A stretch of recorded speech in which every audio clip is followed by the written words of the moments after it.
Yes, my friends, you read that right. New York City Council advances bid that could yank monuments honoring Washington, Jefferson, and Columbus. And Donald Trump warned us. He said they'd start tearing down these statues. I don't know what to tell you, man. You know, people talk about where this country is headed.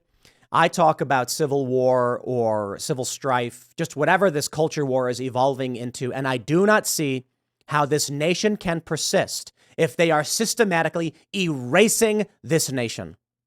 Its borders are being destroyed. The economy is in chaos, and they are trying to erase our history and destroy the founding fathers. It's a scary thought. There are many of us who refuse to let that stuff go because these men, with their faults, came up with some pretty good ideas and did some pretty good stuff. But imagine you are the elite, the nobles, the landed gentry, and the rabble rebel. What would you do? I certainly don't believe that any monarch or autocrat in the world would appreciate something like that happening to them. And so those of the global elites who believe that they are better men and should be in control are certainly despising of the idea that a country like the United States could exist for, of, and by the people. And so that's why probably in like 1913 or whatever, centralized control overtook this country. And since then, it's been an erosion into an autocratic machine. It's run by intelligence agencies who don't tell you what they're doing or why they're doing it. I view this country more like a bank account, kind of like, or actually like a chicken coop. You put it that way. The intelligence agencies, they might argue that they're doing right by you. Sure. Let's be honest.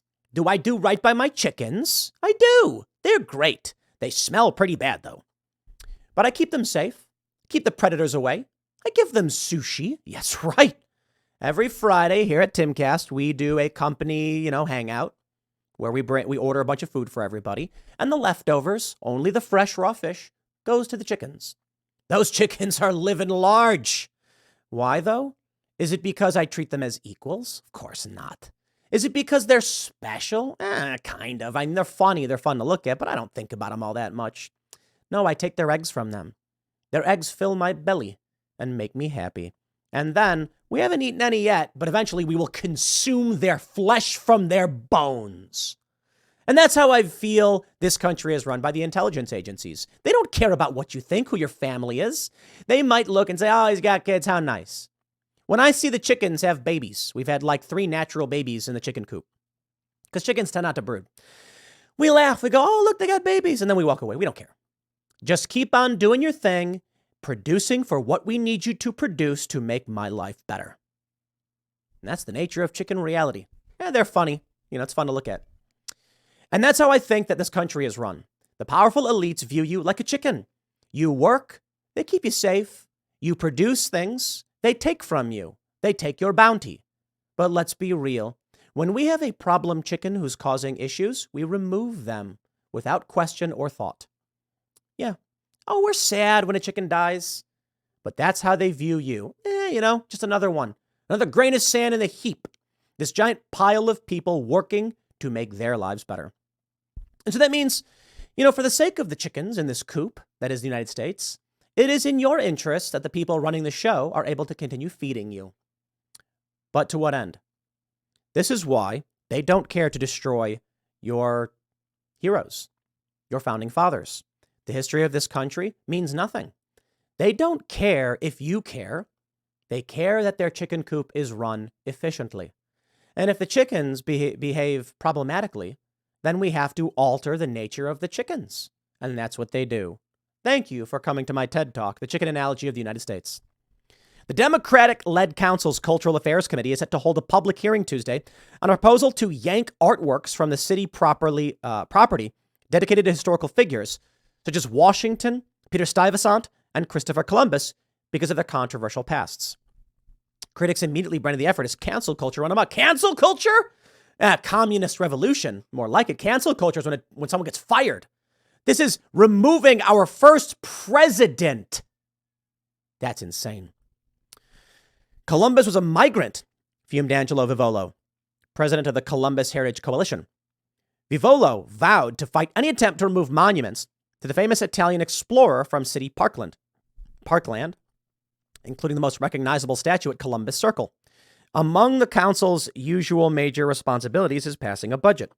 The lawmakers approved a spending plan at the end of June, but it's already a disaster, with Mayor Eric Adams ordering city agency cuts because it's potentially out of balance to the tune of billions of dollars thanks to the migrant crisis, critics note. A general view of the Columbus statue in Columbus Circle. Yeah, Columbus Circle is a big deal in New York. ABC News offices are right nearby. The 51-member council also oversees the operation of city agencies and passing of local regulations and laws that span everything from outdoor dining to zoning matters. But now a main focus is canceling historical figures. And it's not an idle threat. A statue of Thomas Jefferson, the drafter of the Declaration of Independence and America's third president, was removed from City Hall because he was a slaveholder. Amazing. Take a look at this. A statue of Peter Stuyvesant, Director General of New Netherland, 1647 to 1664. There he is in New York. The Cultural Affairs Committee's upcoming hearing involves legislation that would require the city's Public Design Commission to publish a plan to remove works of art on Big Apple property that depict a person who owned enslaved persons or directly benefited economically from slavery, or who participated in systemic crimes against indigenous peoples or other crimes against humanity. If the commission determines that a statue or monument honors a person who committed crimes against humanity but votes not to remove the artwork, it would require the city to install an explanatory plaque about the misdeeds of the historical figure. Welcome to the fall of your nation, my friends. This is the famous statue of George Washington in Union Square Park. Now, for those that are familiar with New York, across the street there is a big digital counter of some sort, and then there's a strange artwork with a hand emerging from a wall. I'm assuming it's still there. The numbers, it's a clock. It counts, it shows the current time and the amount of time left in the day. It's actually that simple. The hand is actually a replica of the hand of George Washington from the statue across the street. Now you know. They say there are more than a half dozen monuments on city property honoring slaveholder Washington, also America's first president and a revolutionary hero, including in Washington Square Park and Union Square Park. Peter Stuyvesant, a Dutch governor, early New York settler, and a slaveholder, has a statue in Stuyvesant Park, and prestigious Stuyvesant High School is named after him. Other famous slaveholders who have schools in the city named after them include John Jay and DeWitt Clinton. Look at this. This is despicable. The statue of Thomas Jefferson was taken out of City Hall in November 2021 and moved to the New York Historical Society. And who are these guys? These men who would do this. It's absolutely insane. I'm not a fan of the Pledge of Allegiance. I'm not. This idea that I would pledge allegiance to the flag of this country. It's kind of weird, pledging allegiance to the flag. I would pledge allegiance to the Constitution. I would pledge an oath to the Constitution.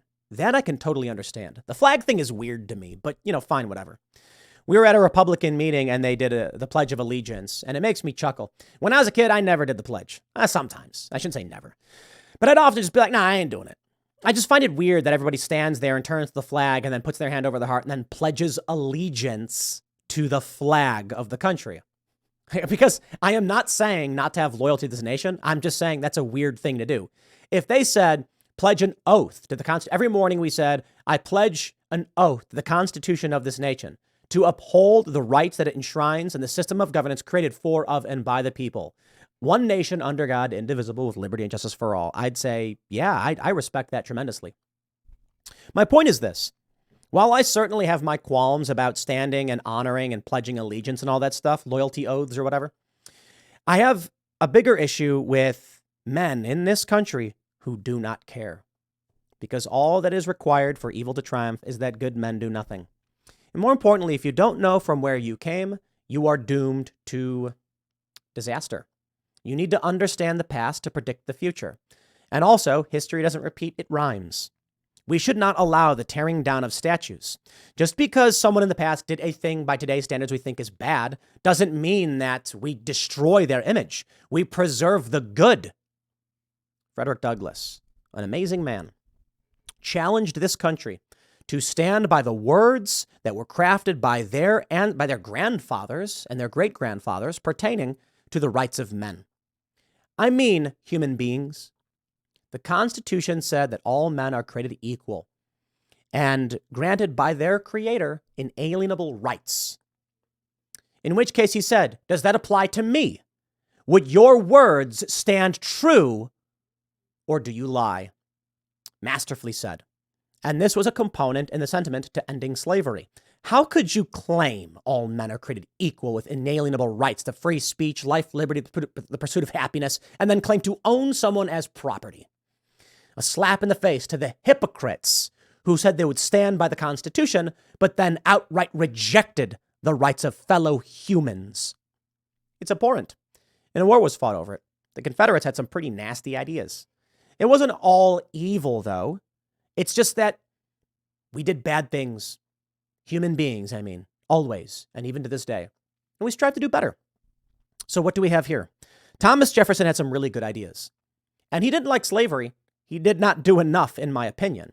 It's one thing to be like, I'm going to remove this provision from the Declaration of Independence. Oop, I can't, I guess. It's another thing to be an abolitionist. And he certainly was not. He deserves criticism for that. Many of these people do.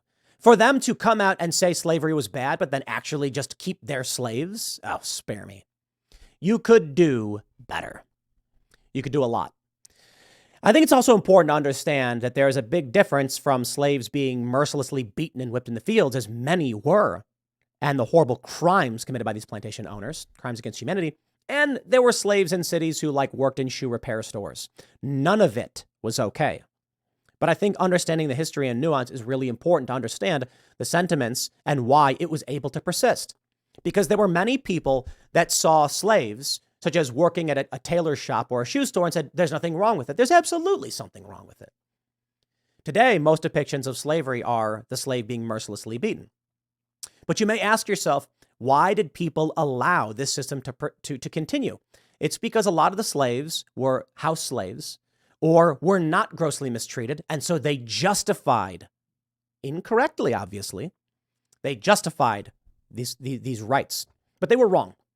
And through the words of the founding fathers, in which they stated all men are created equal, challenges were brought about, which brought about the end of slavery. War, bloodshed, wasn't solely for slavery. I know that's oversimplification. Slavery, of course, being a major issue. But in the end, the founding fathers set forth a new nation for one of the first times in history, a nation that was ruled not under divine providence, but by the people. Elites can't have that. They now seek to remove these ideas from society. Why? Because if you don't know that you're a slave, how could you escape slavery? As Harriet Tubman said, I freed many slaves. I would have freed many more if only they knew they were slaves. If they strip away the ideas of independence, liberty, life from all instances of public life, then how will you even know the ideas of merit and personal responsibility even exist? It's a crazy thought, right? You know, some people might say it's inherent, but I don't believe so. Take, for instance, the concept in philosophy of solipsism. If you don't know what that is, just look it up. But if you did not know that idea existed, how could you even contemplate its meaning in your life as it pertains to you and, say, nihilism? You wouldn't. The same goes for freedom, self-governance, and liberty. If the idea is stripped from you, how can you pursue it? I'll leave it there. Next segment is coming up today at, what are we looking at, 4 p.m.? Thanks for hanging out, and I'll see you all then.